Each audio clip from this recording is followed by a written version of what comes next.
when our troops will leave and to forge a lasting friendship in which America is your partner and never your patron. Third, we will act with the full recognition that our success in Afghanistan is inextricably linked to our partnership with Pakistan. We're in Afghanistan to prevent a cancer from once again spreading through that country. But this same cancer has also taken root in the border region of Pakistan. And that's why we need a strategy that works on both sides of the border. In the past, there have been those in Pakistan who have argued that the struggle against extremism is not their fight, and that Pakistan is better off doing little or seeking accommodation with those who use violence. But in recent years, as innocents have been killed from Karachi to Islamabad, it has become clear that it is the Pakistani people who are the most endangered by extremism. Public opinion has turned. The Pakistani army has waged an offensive in Swat and South Waziristan. And there is no doubt that the United States and Pakistan share a common enemy. In the past, we too often defined our relationship with Pakistan narrowly. And those days are over.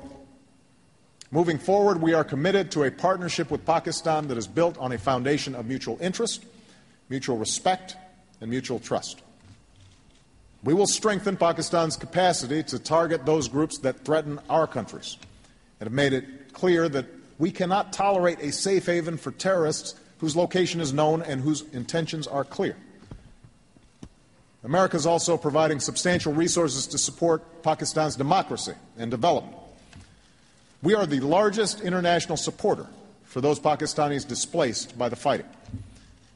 And going forward, the Pakistan people must know America will remain a strong supporter of Pakistan's security and prosperity long after the guns have fallen silent, so that the great potential of its people can be unleashed. These are the three core elements of our strategy: a military effort to create the conditions for a transition, a civilian surge that reinforces positive action, and an effective partnership with Pakistan. Now, I recognize there are a range of concerns about our approach. So let me briefly address a few of the more prominent arguments that I've heard, and which I take very seriously. First, there are those who suggest that Afghanistan is another Vietnam. They argue that it cannot be stabilized, and we're better off cutting our losses and rapidly withdrawing. I believe this argument depends on a false reading of history.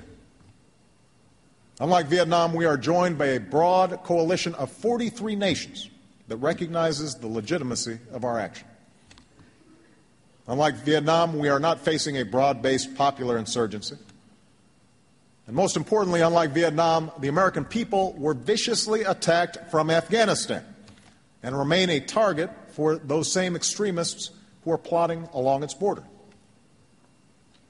To abandon this area now and to rely only on efforts against al-Qaeda from a distance would significantly hamper our ability to keep the pressure on al-Qaeda and create an unacceptable risk of additional attacks on our homeland and our allies.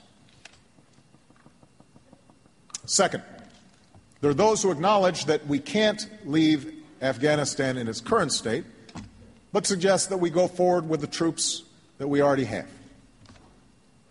But this would simply maintain a status quo in which we muddle through and permit a slow deterioration of conditions there.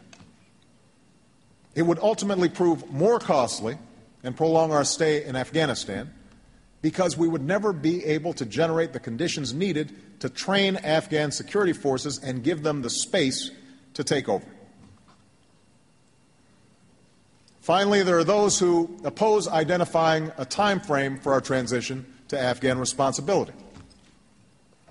Indeed, some call for a more dramatic and open-ended escalation of our war effort, one that would commit us to a nation-building project of up to a decade. I reject this course because it sets goals that are beyond what can be achieved at a reasonable cost and what we need to achieve to secure our interests. Furthermore, the absence of a time frame for transition would deny us any sense of urgency in working with the Afghan government. It must be clear that Afghans will have to take responsibility for their security, and that America has no interest in fighting an endless war in Afghanistan. As President, I refuse to set goals that go beyond our responsibility, our means, or our interests. And I must weigh all of the challenges that our nation faces. I don't have the luxury of committing to just one. Indeed, I'm mindful of the words of President Eisenhower, who, in discussing our national security, said, "Each proposal must be weighed in the light of a broader consideration, the need to maintain balance in and among national programs." Over the past several years, we have lost that balance. We failed to appreciate the connection between our national security and our economy. In the wake of an economic crisis, too many of our neighbors and friends are out of work and struggle to pay the bills.